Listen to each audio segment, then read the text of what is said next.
তবে দর্শকরে ভগবান যেখানে দোষ সেখানে ভগবান সবার পায়ে হাত দিয়ে বলতেছি বাবা কেউ জ্ঞানজাম করবেন না, কেননা গানের অপর নাম জ্ঞান। যদি বুঝতে পারেন তাহলে হবে জ্ঞান, আর না পারলে হবে আমার ভুল। তার উপরে পৃথিবী তার কোন শয়তান নেই। গানের কি কথার মধ্যে কি রহস্য লুকাই আছে, আপনারা দয়া করে রহস্যটাকে খুঁজে নেবেন, তাহলে গান শোনাটা সার্থক হবে। যাক, গানটা আমার ইচ্ছা মতো। আরে যে দুর্গাকে বিয়ে করে শিবের বাবা গুরু শিব, তাই তো মনে মনে শিব বাবা শাস্তি ছিল। যখনই মহাপ্রভু দুর্গাকে বিয়ে করে স্ত্রী করে এই কল্যাণ করে নিয়েছে, আগে নিয়ে আসার সাথে সাথে কল্যাণ করে কিন্তু একটা বিপদ এই কি বিপদ তুমি চাই না তার স্বামীর বাপ বলল কেউ কিনে গেল, গঙ্গা দুর্গা দুজনের মধ্যে লেগে গেছিল একটা গরু কিনেছো। মহাপ্রভু মনে মনে ভাবছে আমাকে নিয়ে গঙ্গা দুর্গা একটু চলবে, আমাকে নিয়ে হিংসে করতে, আমি আর এই কল্যাণ প্রতি বছরের জন্য বাণিজ্য করতে চলে যাওয়ার আগে তাই মহাপ্রভু উত্তর ফলবন যাবে কেমন করে সাজা পালা করবে।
এখন সর্বপ্রথম কোন জিনিসটা হাতে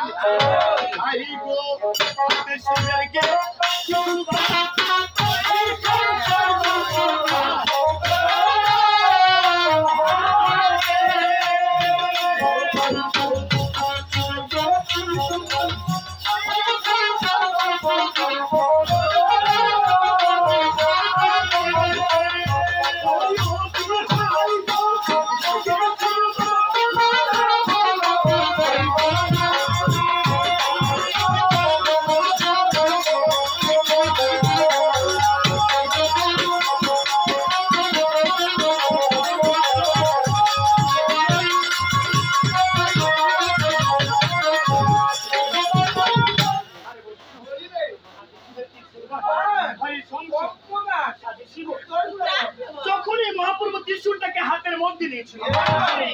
না ওর সাথে সাথে সারা তীরভবন থরথর করে কাঁপছে। এখন সবকিছু নেওয়ার পরে এই যে মহাপ্রভু উত্তর ফলবন যাবে, এখন শিবের সাথে কে কে সাথে ঘন্টা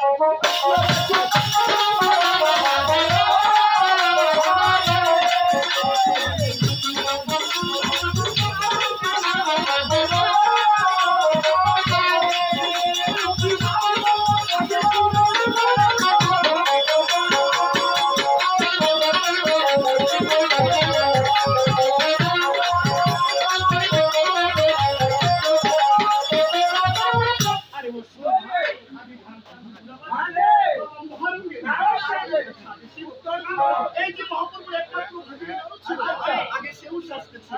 আর কি কিছু আরো সাজতেছি এবারে সকল পাখি সাজে